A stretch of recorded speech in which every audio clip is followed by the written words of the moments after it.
hari ini. Roh Kudus urapi setiap yang mengambil bagian, baik worship leader, urapan kuasa mengalir dalam kehidupannya Bapa.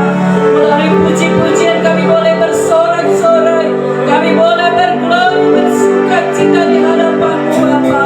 Pemain musik urapi jari jemarinya Tuhan, urapan kuasa Roh Kudus mengalir dalam kehidupan pemain musik. Benda yang mati ini Tuhan, boleh kami mengagungkan, meninggikan Engkau Tuhan melalui puji-pujian Bapa. Tetapi yang memegang Tuhan, infokus sekalipun Tuhan, beri hikmat yang daripada-Mu Bapa. Sekalipun Tuhan, hamba-Mu kami juga serahkan dalam tangan-Mu yang menyampaikan firman-Mu Bapa di dalam surga. Urapan kuasa firman-Mu mengalir melalui hamba-Mu. Sucikan, kuduskan kehidupan hamba-Mu Tuhan di dalam menyampaikan firman-Mu Bapa. Kami percaya ada kuasa melalui firman-Mu Tuhan. Urapi kami semua yang hadir pada pagi hari ini, baik anak-anak sekolah minggu, pemuda, remaja, sampai orang tua sekalipun. Urapan kuasa-Mu bekerja di dalam kehidupan kami Bapa di dalam surga. Sucikan, kuduskan tempat ini Tuhan. Segala kuasa yang bukan berasal daripada-Mu Tuhan, kuasa-kuasa orang kuat sekitar kami, kuasa-kuasa kegelapan, kuasa-kuasa yang malas untuk kami memuji menyembah Engkau, kuasa-kuasa yang malas untuk mendengarkan firman-Mu, kuasa iri hati Tuhan, kuasa-kuasa pikiran yang negatif Tuhan, hancurkan, patahkan dalam nama Yesus Kristus Tuhan. Terima kasih Bapa di dalam surga. Roh Kudus, mari kita bekerja bersama-sama. Roh Kudus, Engkau mengambil alih dari awal, pertengahan hingga akhirnya. Ada kuasa mujizat terjadi di tempat ini Bapa di dalam surga. Terima kasih Bapa.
Bicara Tuhan, nyatakan semua yang benar. Tidak ada yang gampangan, tidak ada yang mudah, tidak ada yang manis. Berterus terang kepada kami siapa kami dan apa yang harus kami kerjakan di hari-hari ini.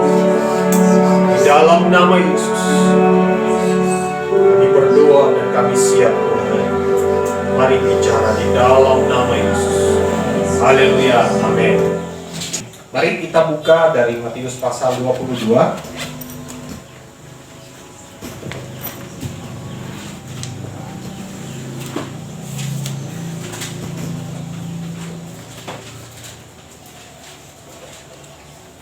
Matius pasal 22 ayat yang pertama sampai ayatnya yang ke-14.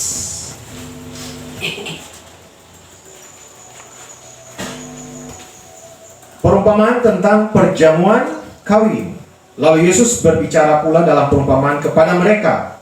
Hal kerajaan surga seumpama seorang raja yang mengadakan perjamuan kawin untuk anaknya. Ia menyuruh hamba-hambanya memanggil orang-orang yang telah diundang ke perjamuan kawin itu.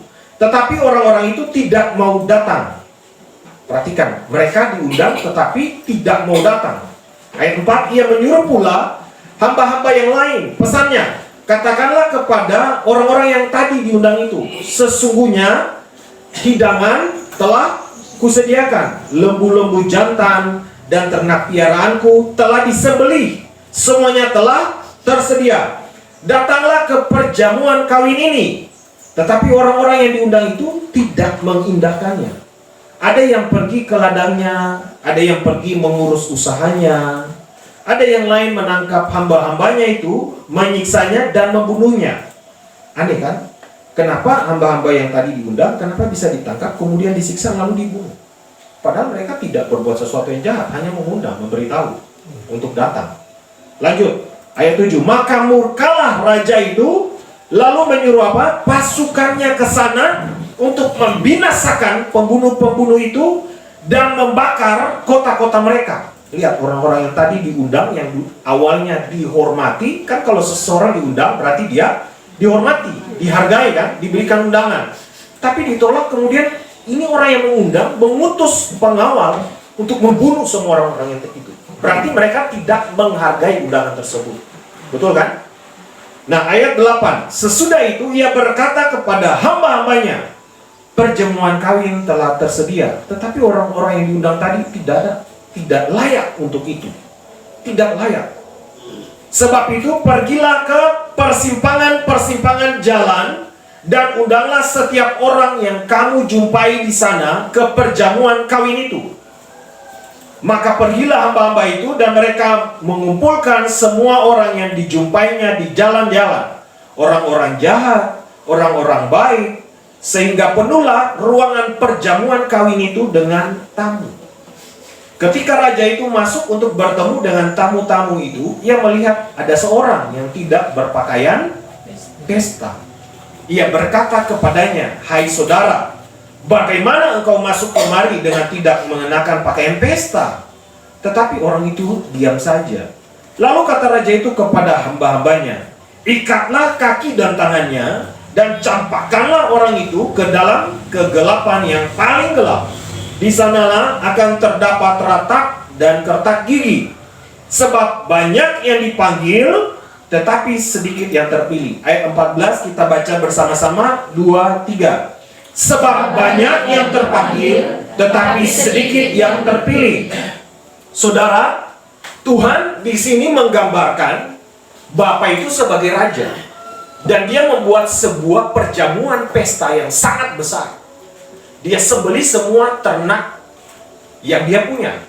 Dia bikin pesta yang sangat megah. Dan undangan sudah diberikan.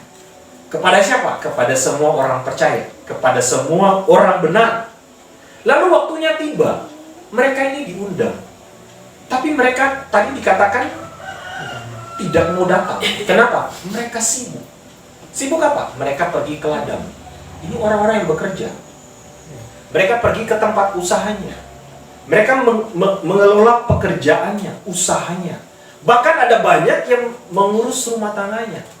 Dan mengapa orang-orang ini tidak mau datang? Satu alasan yang paling utama adalah mereka tidak menganggap pesta ini penting. Nangkap pesan ini? Undangan pesta ini bertempatnya di kerajaan surga. Dan sesungguhnya undangan itu diberikan kepada banyak orang. Lihat, Tuhan bilang, ikutlah aku. Itu diberikan kepada semua orang. Itu undangan. Tapi ada begitu banyak orang yang menganggap pesta ini tidak penting. Tidak lebih penting daripada pekerjaannya. Tidak lebih penting daripada keluarganya. Dari istrinya, dari anaknya. Saya mengalami proses pengosongan diri dari waktu ke waktu. Saya memulai pekerjaan pelayanan saya sudah sekitar 20 tahun yang lalu, dari mulai saya bertemu dengan Tuhan secara pribadi di umur 16 tahun. Kemudian saya kuliah, saya mulai ikuti semua jenis pelayanan misi dan sebagainya. Saya kembali ke Ambon, saya kembali mengajar di sekolah minggu dan di mana-mana. Kemudian saya waktu itu kerja di bank, sebuah bank BUMN yang cukup terkenal. Dan sampai satu titik saya bilang, Tuhan, saya di gereja jadi seorang pemimpin pujian dan saya sulit membagi waktu. Saya bilang sama Tuhan, Tuhan, saya ingin melayani Engkau secara full time. Akhirnya saya membuka sebuah usaha kecil dan usaha itu berjalan dengan baik.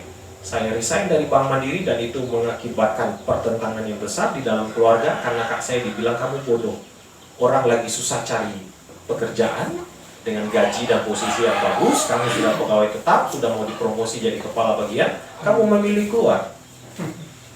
Dan saya dimarahin sama orang tua saya. Dan dia berkata, saya tidak akan bertanggung jawab lagi dengan hidupnya. Urus saja sendiri kalau ada apa-apa. Dan saya bilang, oke, Tuhan yang menjamin saya, karena Tuhan yang membawa saya keluar dari sana. Saya keluar dari sana, saya bekerja dengan orang asing, orang Korea di kapal asing. Dan saya bikin perjanjian sama dia, saya bisa bekerja Senin sampai Sabtu, hari Minggu tidak boleh diganggu. Tapi orangnya tidak beragama, ateis. Dan suatu ketika hari Minggu dia menelpon saya sementara beribadah, saya tidak mengangkat handphonenya, tidak mengangkat handphonenya. Dan besok dia datang dan dia memaki-maki saya. Dia bilang, kamu kenapa tidak datang hari Minggu? Saya bilang, kan saya sudah membuat perjanjian hari Minggu, saya tidak bisa diganggu sama sekali. Saya harus beribadah kepada Tuhan. Dia bilang gini, apa Tuhan? Tuhan kasih uang, Tuhan kasih makan. Dia maki-maki saya dengan Tuhan saya. Saya bilang, oke, saya sudah kerja di dia waktu itu 1 tahun, sudah lewat 3 minggu, udah mau dekat gajian bulan kedua. Saya bilang, oke, saya berhenti dari kamu, saya tidak ambil gaji saya yang sudah mau dekat itu. Gajinya waktu itu dia kasih permulaan 5 juta. Rencananya mau dinaikkan sampai 20 juta. Oke, saya berhenti. Saya nggak ambil gaji sama kamu. Saya berhenti. Dan saya mulai kelola usaha saya. Dan Tuhan berkati bisa lebih, bahkan lebih banyak dari gaji yang bisa dia berikan. Suatu kali dia datang lagi, setelah 1 tahun kemudian dia datang. Dan dia memohon ke saya, karena dia bilang dia tidak menemukan orang yang jujur. Orang yang bisa dipercaya. Orang yang bisa pegang komitmen. Dan dia meminta saya, dia bilang saya akan kasih gaji kamu 25 sampai 30. Saya bilang, mohon maaf, Tuhan yang dulu kamu hina-hina, sekarang memberikan jauh lebih banyak dari yang kamu janjikan. Saya buktikan kepada dia. Tidak sampai di situ, saudara. Saya keluar, kemudian Tuhan bawa lagi, saya harus pelayanan penginjilan. Saya meninggalkan toko saya. Sesuatu yang bagi banyak orang, uang itu sangat penting. Keluarga itu sangat penting. Saya mulai mengalami bahaya demi bahaya. Sekitar sebulan lalu saya baru dari Pulau Kisar. Kalau tahun-tahun lalu saya cerita, saya ke Kalimantan, saya ke Namlea, saya ke Samlaki, saya ke Dobo, ke tempat pemujaan setan dan sebagainya. Nah, ini bulan kemarin saya barusan dari Kisar ke pulau yang tempatnya tempat perkumpulan dukun sedunia. Ada sebuah pulau di sana. Ada namanya pulau, saya sudah ganti, Tuhan suruh ganti namanya Pulau Menora. Padahal arti namanya itu pulau mau pura, mau mati. Tidak ada orang yang berani ke sana. Dan tempat itu terbuat dari sebuah karang timbul yang tidak punya dasar. Jadi karangnya timbul. Jadi semua orang dari seluruh dunia yang punya ilmu datang ke situ. Setiap kali mereka sampai situ, mereka hormatlah dan sebagainya. Dan ada banyak gereja yang di sekitar situ, Pulau Roman dan sebagainya. Banyak orang-orang kerasukan. Bahkan anak-anak sekolah minggu di dalam gereja kerasukan berminggu-minggu. Dan tidak bisa dilepaskan. Nah tadi kalau saudara menyanyi bahwa ku diberi kuasa. Kita diberikan kuasa. Nah hari-hari ini saya mau kasih tahu, setan itu kan saudara tahu, saudara ngerti tidak? Setan itu berasal dari malaikat jatuh, ya kan? Lucifer ketika dibuang, dia bawa turun sepertiga pengikutnya. Dia dibuang dan jatuh ke bumi. Waktu itu bumi belum terbentuk sebelum kejadian 1, masih kosong. Tapi ketika bumi dibentuk, mereka jatuh ke pulau-pulau dan sebagainya. Jadi kalau saudara dengan teliti membaca firman Tuhan di kitab Efesus bahwa kita itu tidak melawan darah dan daging, tapi melawan pemerintah, di bawahnya penguasa, di bawahnya penghulu-penghulu dunia, di bawahnya lagi roh-roh jahat. Nah roh-roh jahat ini level yang paling rendah. Pemabuk, peminum, penjudi, pemaki, pemerkosa, ini level paling bawah. Setan yang paling bawah yang suka lompat-lompat, yang kelihatan, yang suka bunyi-bunyi, yang suangi dan bla bla bla bla bla, itu level paling bawah. Itu roh-roh jahat. Di atasnya itu ada adat dan kebudayaan, dan ini masuk. Iblis masuk di dalam adat dan kebudayaan. Sebelum orang Ambon, sebelum Indonesia dulunya, sebelum mengenal Tuhan, itu ada kepercayaan namanya animisme, ya kan? Dinamisme, mempercayai kepada sesuatu yang besar, benda-benda, gunung yang besar lah, pohon yang besar lah, batu yang besar lah. Animisme sesuatu yang nggak kelihatan, makanya orang suka naik ke gunung dan bla bla bla bla. Tapi semua itu diciptakan oleh iblis. Karena setan ini dia tidak bisa menciptakan, dia berasal dari malaikat. Malaikat ini adalah makhluk ciptaan. Dia dulunya di surga dan dia melihat segala sesuatu di surga. Dia tidak bisa menciptakan, dia hanya bisa mengkopi. Dia buat semuanya yang sama, persis Tuhan. Abraham disuruh Tuhan buat mezbah, iblis juga buat mezbah. Abraham mempersembahkan korban domba, iblis mempersembahkan manusia. Dan orang-orang percaya. Dia buat semua yang sama. Bahkan saya ke pulau itu, singkat cerita, saya akhirnya mengerti. Dia ingin membuat takhta yang sama seperti Eden, Taman di Eden. Di Eden itu kan kalau sekarang saudara, itu tempatnya negara Pulau Iran sekarang, ya kan? Eden. Kalau posisi geografisnya sekarang itu Iran. Di Iran itu adalah tempat ladang minyak.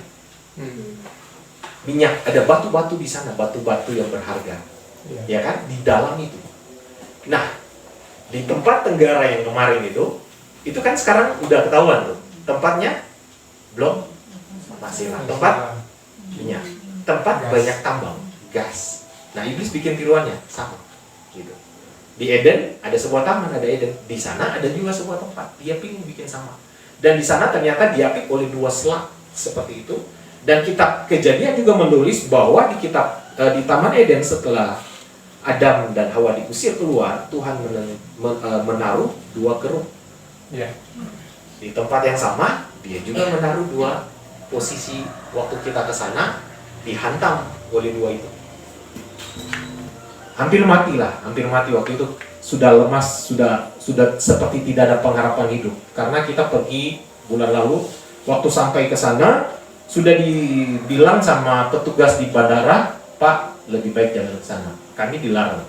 Karena minggu kemarin ada sebuah speed yang tenggelam dan tidak ditemukan sampai sekarang. Jadi Bapak kalau nekat ke sana, kami tidak bertanggung jawab. Dan sebaiknya Bapak pergi ke sana pakai pelampung dan sebagainya. Tapi kami pergi. Dan haleluya, wah, ajaib. Itu kapal hampir longboat itu yang panjang, itu kami jalan pulang pergi 8 jam setengah.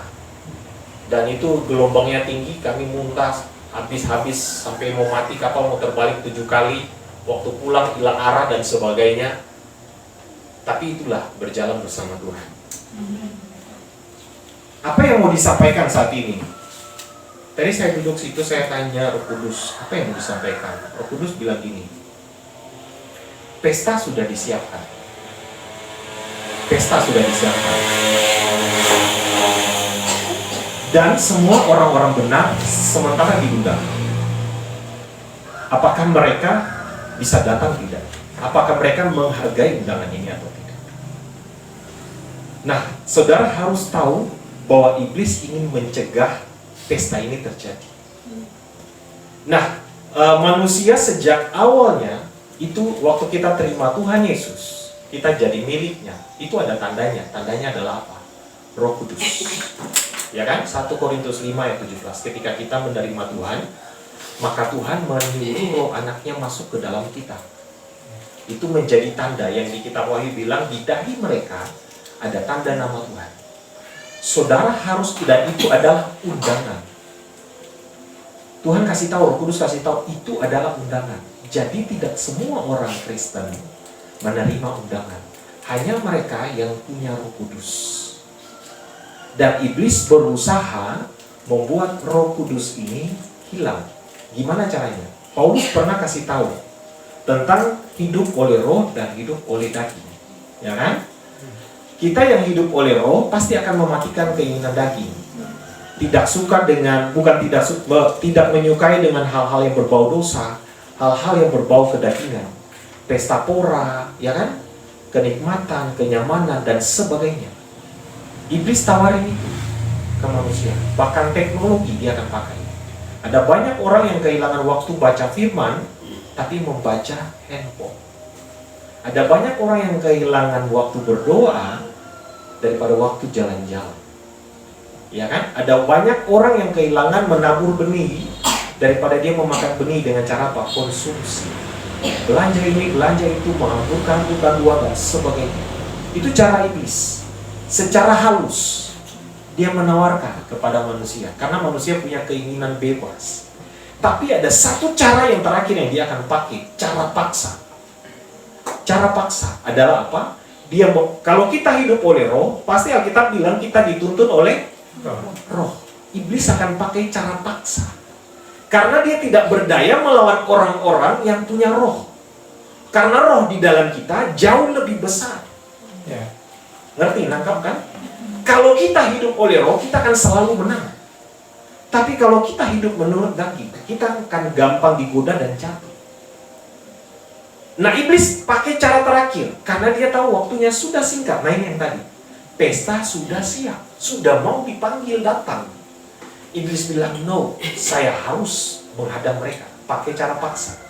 Mulai apa? Dia pakai para penguasa-penguasa. Yang tadi, pemerintah, penguasa. Orang-orang yang telah menyerahkan dirinya menjadi alat-alat kegelapan. Elit-elit global, orang-orang kaya, orang-orang yang ingin menguasai dunia. Pakai cara apa? Nah, dari dulu kita sudah tahu sampai sekarang. Saya akhirnya menduga bahwa anak saya cerita sedikit. Anak saya dari kecil, waktu dia lahir, pertama kali dikeluarkan ari-arinya, dikasih ke kami orang tua, kan biasanya diberikan, terus dibilang ditanam dan sebagainya. Saya hadapkan ke Tuhan, Tuhan aku bilang ini adalah anakmu. Kalau aku WL Tuhan, aku ingin dia lebih dari seorang WL. Aku ingin dia menjadi penyembah yang benar. Lalu waktu itu aku membungkusnya dengan sebuah kain, lalu di dalamnya aku selipin 3 album, cover album Jeffrey Chandra, apa lagi ya saat itu, Frankie Sihombing, karena saya suka menyembah. Harapan saya tahu, Tuhan aku persembahkan ini anak, kamu pakai terserah. Anak itu dari kecil ketika dia waktu 6 bulan dia sakit, kami nggak tahu sakit apa. Dia sering menangis berteriak. Kami bawa sampai ke Surabaya, tetap padahal cuman ususnya saja yang sakit. Pulang sembuh. Tapi ketika dia mulai bicara, waktu dia umur 9 bulan, dia sering jatuh dari tempat tidur, menangis. Kami kaget, padahal tadi udah tidur, kok sekarang udah di lantai, berkali-kali. Ketika dia mulai berbicara, bisa berkomunikasi, dia mulai tunjuk di dalam kamar. Mama, kakak. Padahal tidak ada orang di situ. Dia bisa melihat alam roh. Lalu, ketika dia berumur 2 tahun, dia lihat lagi, mulai ada om, ada tante yang sudah meninggal, roh-roh jahat di dalam rumah. Dia tidak lagi dengan sarung, seperti kepercayaan orang. Ya, itu adalah karunia, karena iman dari orang tua. Firman Tuhan mencatat iman dari Eunike dan Lois turun kepada Timotius. Jadi ketika orang tua kita punya iman, itu akan turun. Dan dia biasanya next level. Kalau hari ini seperti misalkan, papa saya sekolahnya cuma SD, biasa anak-anak lebih dari itu, ya kan? Selalu terjadi next level. Nah, ketika Anda dan saya menyembah Tuhan, maka anak-anak kita, dia akan mewarisi lebih. Dan anak saya waktu dia mewarisi lebih. Seringkali ketika dia duduk dengan istri saya, dia bilang, Mama, Tuhan Yesus datang lagi belum kita berdua. Bahkan dia bisa mencium bau-baunya Tuhan. Dia bilang, ini baunya Tuhan, sedikit lagi sudah datang. Benar Tuhan datang. Dia lihat. Kita berdua, papa dan mamanya nggak bisa lihat, penasaran kita. Tapi dia bisa lihat, dan sangat tepat. Tiap kali berdoa, dia kalau lihat Tuhan, dia lihat. Bahkan ketika dia diserang, istri saya, waktu dia umur 2 tahun, didatangi ada seorang om-om di dalam kamar. Lalu istri saya usir tengking, dalam nama Yesus pergi. Tanya ke anak saya, dia sudah pergi belum? Anak saya bilang, belum. Lalu, istri saya dikasih tahu Roh Kudus, suruh anakmu yang usir. Saya lagi latih dia. Lalu istri saya bilang ke dia, Esri, usir dalam nama Yesus. Dia masih takut, sembunyi di belakang mamanya. Dia bilang dalam nama Yesus pergi. Udah pergi belum? Belum. Sekali lagi, dalam nama Yesus pergi. Sudah pergi belum? Sudah pergi. Dia mulai dilatih perlahan-lahan. Sampai dia kita pindah ke sebuah perumahan di Citraland. Dia umur 7 tahun. Dia didatangi oleh roh jahat, oleh malaikat jahat, 2 besar hitam di dalam kamar mandi belakang. Dia teriak besar-besar. Tiba-tiba kita lari ke belakang nyusul ke dia. Terus kita tanya, kenapa kamu sudah diam? Dia bilang enggak, tadi malaikat sudah datang. Hebat ya, anak kecil yang tadi menangis ketakutan tiba-tiba diam sendiri. Malaikat sudah datang. Kenapa? Saya panggil Tuhan Yesus, bilang kirim malaikat. Kami ajar dia panggil malaikat dengan nama Yesus. Dan malaikat, lalu kamu lihat apa? Malaikat turun dari lubang rumah, seret ini iblis pergi. Wah, hebat ya, papa dan mama juga pengen lihat, tapi nggak bisa lihat. Dan berkali-kali saya ajak dia pelayanan seperti ini, pelayanan okultisme. Kami pergi ke Namlea, Gunung Botak, ke Seram, dan kami hancurkan tubuh-tubuh berhala. Saya kasih tahu satu hal, Bapak Ibu. Orang Kristen kita harus melakukan yang namanya doa peperangan. Padahal ada banyak orang bilang tidak perlu doa peperangan. Karena Tuhan sudah menang di kayu salib. No, pengertiannya tidak seperti itu. Tuhan menang di kayu salib itu menang atas dosa. Iya kan? Jadi setiap kita buat dosa, kita datang minta ampun, diampuni. Kalau misalkan Tuhan sudah menang, pasti 12 murid bilang begini, Tuhan kalau gitu kita nggak usah pergi dong. Kita tinggal saja, stay. Jadi saya dan Bapak Ibu di sini tidak akan pernah mengenal Kristus. Tapi Tuhan bilang kamu harus pergi. Tapi sebelum pergi, kamu tunggu. Jangan keluar dari Yerusalem sebelum kamu terima Roh Kudus. Wajib setiap orang yang jadi anak Tuhan sebelum hidup untuk Tuhan harus terima yang namanya Roh Kudus. Kenapa? Kalau kamu tidak punya Roh Kudus, kamu pasti kalah. Kamu pasti kalah terhadap iblis, kamu pasti kalah terhadap kehidupanmu, kamu pasti kalah terhadap masalahmu. Kamu pasti kalah terhadap godaan di sekitar. Karena kamu tidak punya kuasa. Pastikan hari ini saya dan saudara punya kuasa. Amin. Caranya simpel, buka hati, mengaku dosa. Tuhan, aku minta ampun atas seluruh dosaku. Mari Tuhan masuk. Itu kuasa. Lalu mulai pakai kuasa. Caranya gimana? Kuasa itu ada cara kerjanya di dalam sini. Kita tidak bisa memakai setengah kuasa. Maksudnya adalah cuma perjanjian baru saja. Lalu kita bilang, enggak, perjanjian lama sudah selesai. Ada banyak orang bilang perjanjian lama sudah selesai. Sekarang saya bukakan bahwa perjanjian lama, Yesus sendiri ngomong di Matius 5. Ingat, satu titik bahkan satu iota pun dari kitab Taurat tidak pernah dihapus atau dibatalkan. Aku datang untuk menggenapinya. Jadi begini Bapak Ibu. Ini hukum Taurat. Perjanjian baru dia tidak tabrak lalu menghilangkan ini. Tidak. Yesus bilang aku datang untuk menggenapinya. Jadi di dalam perjanjian baru, di dalamnya ada terkandung adalah hukum Taurat. Makanya Yesus bilang di ayat-ayat sesudahnya, barang siapa mengajarkan hukum Taurat, bahkan melakukannya, dia akan mendapat tempat posisi paling tinggi di dalam kerajaan surga. Nah, ketika Yesus bilang posisi, saudara harus mengerti bahwa di dalam kerajaan surga tidak ada sama rata. Tidak ada sama rata. Ada yang bekerja malas, ada yang bekerja talenta 1, talenta 3, upahnya beda. Saudara jangan berharap di surga saudara punya rumah sama besar. Tinggal di klaster yang sama, klaster mewah. No. Memiliki mahkota yang sama? No. Memiliki jubah yang sama? No. Kalau di surga itu saya gambarkan seperti kota Ambon. Kalau saudara tinggal di Latu Halat, memang masih surga, tapi jauh banget. Tidak ada fasilitasnya. Ya kan? Sepi sunyi. Anda tidak tahu. Semua orang ingin tinggal di tengah kota, di surga. Dan kita tahu bahwa tanah di dalam kota harganya mahal. Makanya Yesus bilang, tumpuklah bagimu, kumpulkanlah bagimu harta di sana. Kalau kita anggap penting undangan pesta, dari sekarang kita sudah kerja. Tadi ada satu orang yang tidak punya jubah pesta. Jubah pesta ini apa?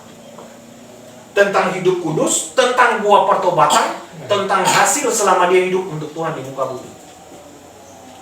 Kalau kita hanya hidup seperti yang tadi, dikatakan orang-orang yang tidak menganggap penting, mereka cuma urus hidup, urus keluarga, urus pekerjaan. Jangan kaget, itu ada banyak penglihatan hamba Tuhan.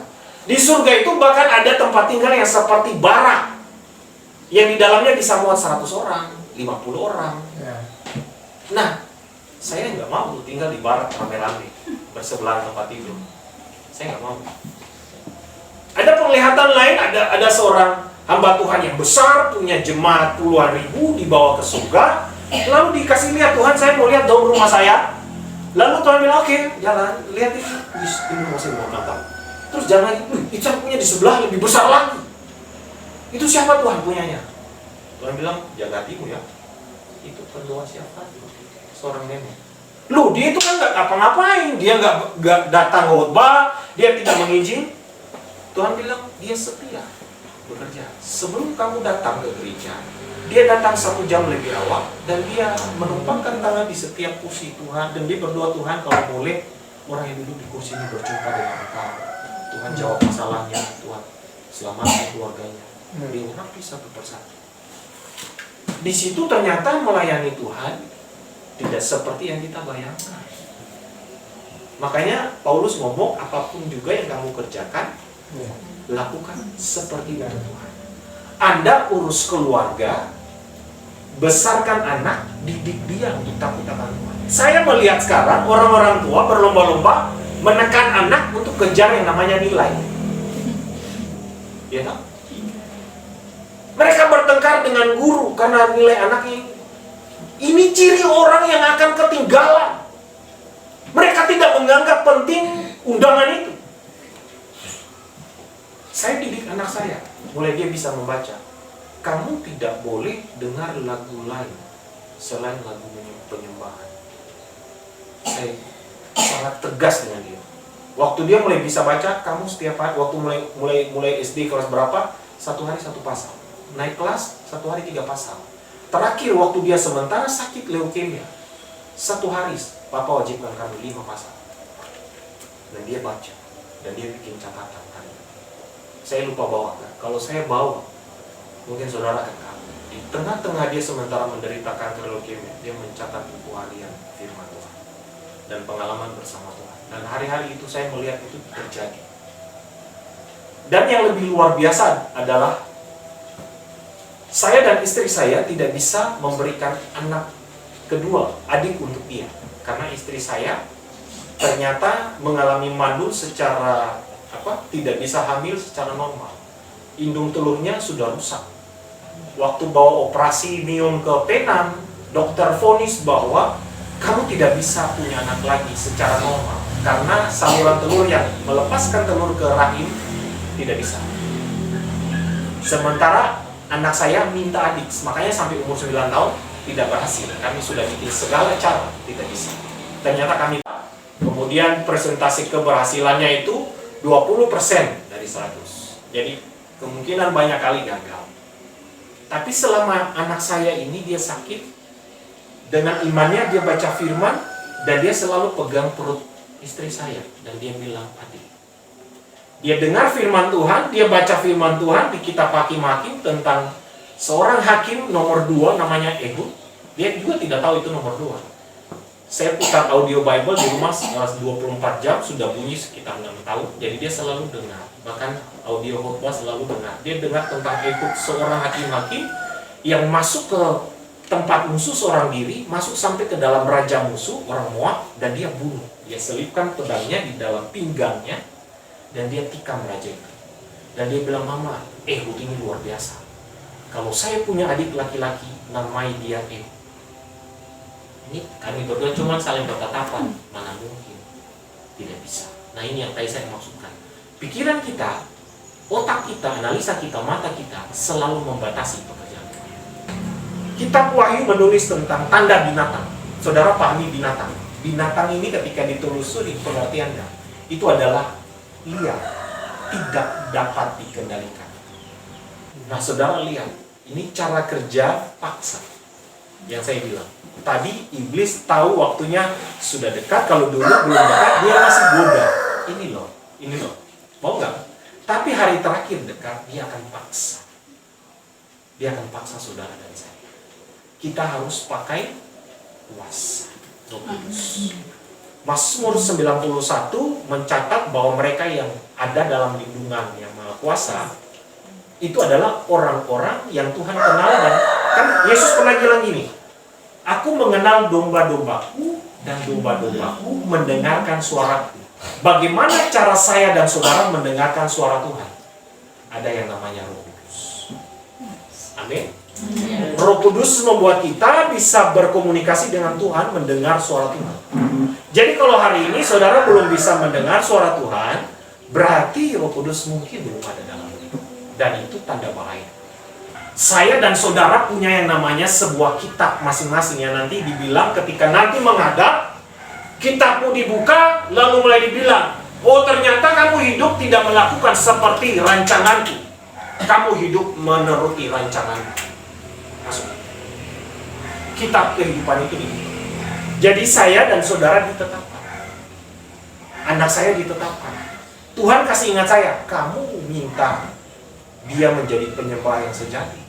Saya jadi WL, saya pelajari ribuan lagu. Saya beli banyak jas-jas, jaket-jaket yang keren, pakai dasi, musim pernak-pernik macam-macam, untuk supaya kelihatan ini well-nya ini hebat. Dan itu yang sementara dunia kejar. Ya toh? Tuhan ajari, nah pelayanan itu apa sih? Pelayanan itu bukan yang seperti sekarang, kelihatan lalu dipuji-puji. Pelayanan adalah ketika kamu sendirian dengan Tuhan. Tuhan lebih menginginkan kita melayani Tuhan daripada melayani pekerjaan Tuhan. Catat ini. Banyak orang ingin melayani pekerjaan Tuhan, sebenarnya itu bukan untuk Tuhan. Kadang untuk dirinya sendiri, supaya dia terlihat bagus. Nah seperti itu. Ketika di kota ini ada banyak tempat, ini semuanya cerita tentang iblis itu niru dari mana? Perjanjian Lama. Perjanjian Lama kan Tuhan perintahkan kepada setiap raja, tubuh berhala, mesbah pengorbanan, harus siapa? Kasih hancur. Kalau tidak kasih hancur, apakah Tuhan hadir di tengah mereka? Tidak ada, Pak. Lah ini sekarang mesbah ini sangat banyak di mana-mana, tersembunyi. Lalu kita bilang, enggak, itu sudah nggak berlaku perjanjian Lama. Loh, justru di tempat itu ada banyak terjadi kematian. Orang-orang hilang lah, orang-orang kerasukan lah. Sekarang kita tanya, masih berfungsi nggak itu? Ngefek kan? Tubuh berhala itu toh? Itu perayaan yang Tuhan wajibkan kepada bangsa Israel. Itu perayaan bukan agama loh, itu Tuhan yang buat. Yang paling, maksudnya salah satunya yang penting adalah Yom Kippur. Yom Kippur. Yom Kippur ini adalah hari di mana pendamaian terjadi. 1 tahun sekali imam besar dia masuk. Kita sering nyanyi, masuk ruang mahu. Tapi di Israel, maaf ya, 1 tahun sekali hanya yang menjadi imam besar yang bisa masuk. Imam besar itu sebelum masuk 40 hari sebelumnya dia puasa menguduskan dirinya, tidak bikin dosa, masuk. Tapi sebelum masuk kakinya diikat tali panjang kayak layang-layang, lalu dipasangin gering-gering bunyi. Karena itu kan tertutup tirai, tidak ada yang melihat. Jadi talinya masuk, dia masuk bunyi kering kering kering. Oh ini orang masih hidup. Kalau sudah tidak bunyi, tarik keluar. Sudah mayat. Ditemui buat dosa. Sekarang hari-hari ini orang Kristen nyanyi dengan sangat mudah. Masuk ruang, berani. Ya kan yang tadi, mau beli tanah di kota bayarannya mahal. Ikut Yesus, Yesus bilang kamu akan mengalami yang seperti aku alami. Dicela, dihina, disiksa, menderita, tidak punya tempat menaruh kepala, tidak punya liang. Tapi kita mau yang sebaliknya. Nah Tuhan, kita harus diberkati, kita menyanyi terus lagu Yabes. Tuhan bilang, baik, ini model begini. Kita tidak mau menderita. Padahal menderita, saudara kan pernah tuh mamanya Yakobus. Yakobus sama Yohanes, mamanya bilang begini, Tuhan, kalau nanti engkau pulang ke kerajaan surga, beta puananya Yakobus sebelah kiri, Yohanes sebelah kanan, duduk sebelah Tuhan. Tuhan bilang, saya tahu sih harga yang harus dibayar untuk duduk sebelah kiri dan kanan. Kita tahu tidak harga sebuah kemuliaan? Kemuliaan itu bayar harga. Bukti nyata adalah tidak pernah terjadi lawatan, pemulihan, revival besar-besaran atas Maluku karena sesungguhnya ada banyak tubuh berhala. Dan Tuhan tidak pernah berkenan. Makanya orang Kristen hari Minggu bisa ibadah, pulang sebentar sudah putar lagu ampun, maki-maki lah, persinahan lah, selingkuh lah. Karena ada roh yang menguasai. Di atas kita tidak pernah menang. Roh level 1, roh level 2. Bagaimana nanti ketika bertemu dengan penganiayaan sebenarnya, dipasangin, dipaksa, kalah. Saudara harus punya pengertian. Kadang mau bunuh seperti apapun, minta Tuhan paksa, seret. Ya, karena waktunya sudah dekat. Ini iblis mau gagalkan undangan itu. Dia mau kasih hilang tanda kita taat kepada Tuhan dengan tanda binatang yang tadi, suntikan terakhir. Saudara, kita tidak tahu apa yang akan terjadi ke depan. Satu hal yang pasti, ketika Roh Kudus tinggal di dalam kita, Mazmur 91 terjadi. Amin. Saudara boleh kekurangan, boleh tidak punya apa-apa, tapi Tuhan bilang kamu tidak akan pernah kelaparan dan meminta. Pegang itu baik. Elia saja bisa didatangi guru untuk kasih dia makan. Kita harus percaya. Sampai sekarang saya tetap tidak jaga toko dan sebagainya. Saya terus pergi ke kampung-kampung. Kita jelaskan kepada orang. Karena yang tadi Tuhan bilang, kumpulkanlah bagimu harta di surga. Saya ingin pulang lihat rumah saya, bukan. Saudara ingin tinggal di surga di tengah. Surga itu ada tingkatannya, ada di dalam Alkitab. Paulus pernah bilang suatu kali, entah di dalam penglihatan entah tidak, saya dibawa ke langit ketiga. Surga itu ada tingkatan 1, 2, 3, 4, 5, 7. Yang paling dekat dalam istana. Dan saya kasih tahu saudara, setiap saya dan saudara punya yang ada namanya, ada ukuran hitungan nyawa. Kayak misalkan Tuhan Yesus mati berarti seharga dunia. Anggap seharga dunia. Jadi misionari yang dulu ke kampung-kampung, ke pulau-pulau, itu nyawa mereka ketika tercurah itu seharga tempat itu dimenangkan. Jadi selalu ada korban darah. Iblis tiru lagi. Tiap kali mau bikin sesuatu, entah bikin jembatan lah, entah bikin rumah apalah. Nangkap? Dia tiru lagi. Darah. Karena apa? Kuat. Perjanjian darah Yesus itu kuat. Iblis juga tiru. Tapi kalau darah orang benar tercurah seperti Habel, Tuhan bilang, Kain, sipu, adik punya darah, dia tuntut, dia terus ini. Balas apa? Harus terjadi lawatan. Darah orang benar, dia menuntut lawatan. Makanya kalau saudara bekerja untuk Tuhan, melayani Tuhan, nyawa saudara itu ada taruhannya. Saudara kan, kita dibilang kamu tuh imamat yang rajani. Tahu tidak? Makanya kenapa Tuhan bilang pelajari itu hukum Taurat. Tahu tidak fungsi imam? Berdiri di antara Tuhan dan manusia. Orang biasa tidak bisa datang ke Tuhan waktu zaman perjanjian lama kan. Harus imam yang datang, bawa persembahan.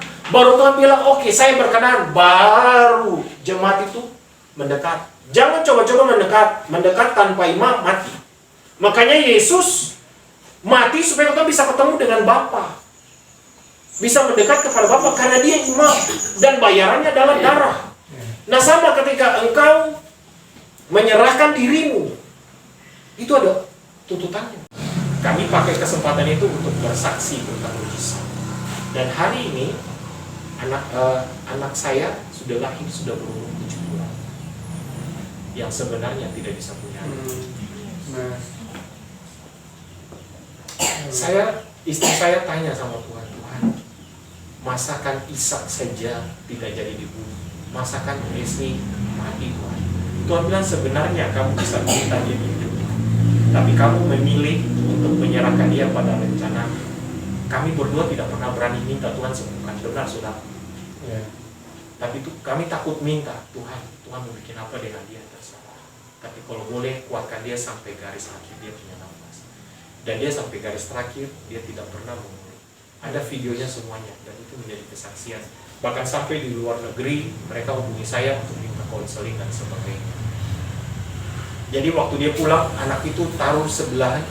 Roh Kudus larang saya untuk jangan menangis. Kenapa? Ternyata banyak orang datang. Mereka tiap kali lewat foto anak saya, mereka kaget, ini anak kecil meninggal kenapa? Akhirnya kami cerita lagi tentang Tuhan, tentang menjadi imamat, tentang berdiri untuk Tuhan. Saudara saya dan saudara dipanggil menjadi imamat. Hari-hari ini saya tidak mengurung diri saya karena si stupid itu. Itu rekayasa. Maksudnya memang ada, tapi itu dibuat yang tadi untuk menghalangi undangan. Menghalangi orang-orang. Nanti akan dipaksa lagi, lebih lagi. Tapi selama saya kemana-mana, Mazmur 91 berlaku atas orang benar yang hidup oleh Roh, karena di dalam mereka ada kuasa. Tadi lagunya bilang, "Ku pakai kuasa, pakai kuasa untuk mulai bangun pasukan." Kenapa? Kalau Sodom dan Gomora hancur karena tidak ada orang benar. Jumlahnya saya sampai 10. Gitu? Yang tahu cerita itu kan? Di Sodom dan Gomora tidak ada 10 orang. Hancur. Kalau hari ini di kota Ambon tidak ada 10 orang, misalkan ya, dihitung timbangannya Tuhan bilang saya butuh. Ambon, itu kan waktu itu di Sodom dan Gomora diminta tuh 10%, bahkan 5%, hanya 10 orang, 5%. Sekarang, kalau 5% dari Kota Ambon penduduk berapa ya? Sekitar 600.000 kan? 400-an. 400-an. 5%-nya berapa? 20.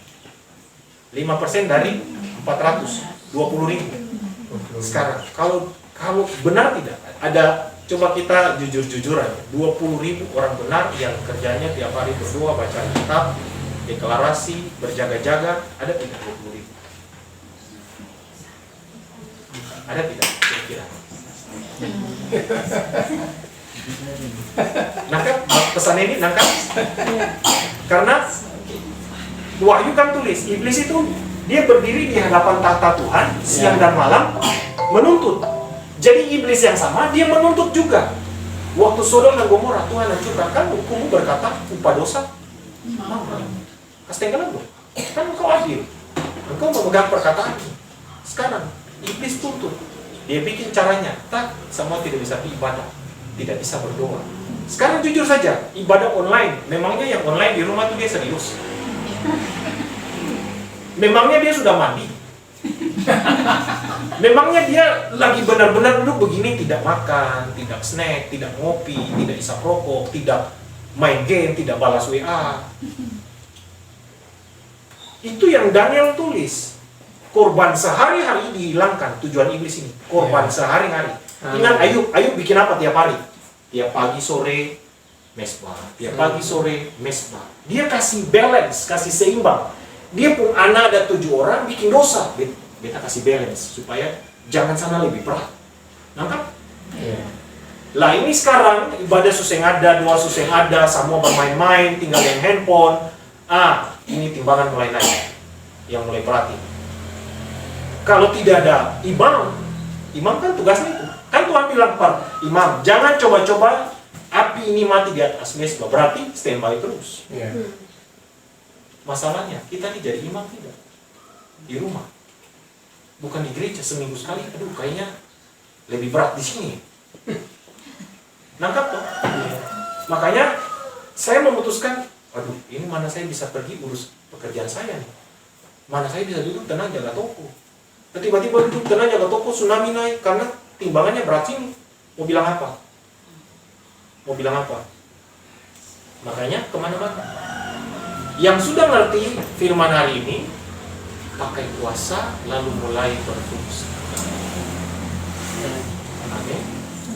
Kita tidak lagi melakukan aktivitas menjauhi setiap minggu, tapi melayani Tuhan. Apa yang terjadi ketika mereka berpuasa atas teritori itu? Anda berdoa, kita tumbuh terus di atas. Dia bikin langit besi, langit tembaga. Jadi kalau Anda tidak berdoa dengan doa peperangan, tidak akan tembus. Buktinya ada di mana? Kitab Daniel. Daniel waktu mengalami peperangan, baca kitab Daniel. Dia minta tolong sama Tuhan. Tuhan kirim Gabriel. Gabriel ditahan di langit ketiga. Ditahan sama siapa? Penghulu. Setan. Gabriel selevel Gabriel bisa ditahan. Dia doa puasa lagi 21 hari. 21 hari Tuhan kirim Mikael. Hantam yang tadi pegang Gabriel itu, baru Gabriel lolos, baru Gabriel datang ke Daniel. Lihat saudara, iblis serius menghalangi kita. Kalau kita cuma pakai pola setiap minggu, cuma doa biasa, nggak akan nyampe. Tidak akan pernah terjadi revival atau sama. Karena pasukan tidak pernah pukul yang kuat. Mesbah-mesbah masih sangat banyak. Diseramlah tempat-tempat itu. Ada banyak perjanjian yang iblis buat. Dan dia berpuasa atas tempat itu. Makanya, Kotong harus jalan ke semua tempat itu. Injak dan bilang sesuai perkataan Tuhan kepada Yosua, setiap tempat yang dipijak kaki kami diberikan Tuhan kepada kami. Kami cabut. Yeremia pasal 1 tulis, kepada kamu diberikan kuasa untuk mencabut, merontokkan dan menanam dasar yang baru. Jadi perjanjian yang iblis buat, Tuhan cabut, batalkan, bongkar, tanam dasar baru. Tuhan, kami tanam dasar yang baru, pengenalan yang benar akan Tuhan, takut akan Tuhan, mesbah yang benar. Mulai kita mulai lihat tempat itu. Amin. Ayo mulai berfungsi. Mulai yang langkah pertama adalah jangan hanya melayani pekerjaan Tuhan. Ini pekerjaan, tapi layani Tuhan. datang dulu di kaki Tuhan, lalu tanya Tuhan, dia tahu harus bagaimana. Nanti Tuhan akan ngomong, bahkan saudara bisa nangkap. Kayak tadi saya nangkap, jangan menyerah, ini bukan terakhir. Ya nanti akan menyongsong saya dan saudara ketika bunyi sangkakala itu terdengar. Itulah waktu kita diangkat bersama-sama dengan Tuhan. Pastikan saya dan saudara terangkat, yaitu orang-orang yang tadi sing ada urus dompung ladang, sing urus dompung usaha, sing urus dompung macam-macam. Tapi yang sementara berbicara melayani. Ingat, undangan sudah di tangan kita, jaga itu supaya kita bisa pulang. Karena yang tertinggal celaka, bukan 13 celaka, 13 kali 13. Itu sangat mengerikan, saudara. Lebih baik jangan. Amin. Amin.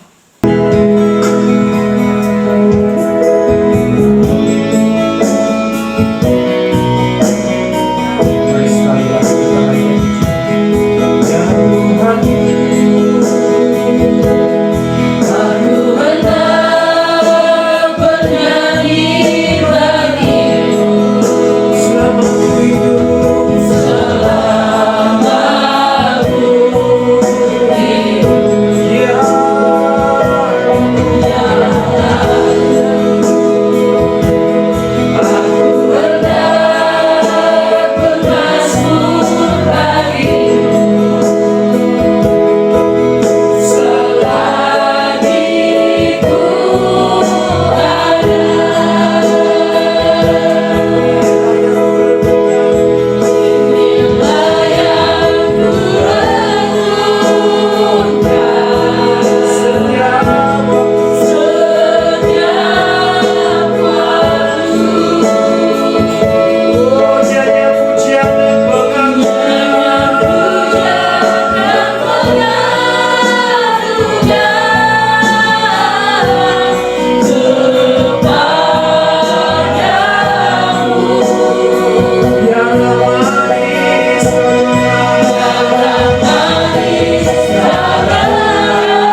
setiap jemaat di tempat ini. Engkau mengasihi mereka, Tuhan, lebih dari nyawamu sendiri. Kau tidak pernah menginginkan ada satu dari antara kami yang terhilang. Bahkan yang paling berdosa sekalipun, Tuhan, Engkau ampuni. Terima kasih telah mengizinkan kami datang hari ini menikmati hadirat. Sebab di dalam hadirat-Mu, dalam tempat kami tertanam. Di dalam hadirat-Mu tempat kami bertumbuh. Di dalam hadirat-Mu tempat kami hidup. Dan di dalam hadirat-Mu kami merasakan kelegaan. Tidak ada satupun tempat yang lebih berharga selain hadirat-Mu. Dan di sanalah kami memilih tinggal selama-lamanya. Terima kasih Tuhan.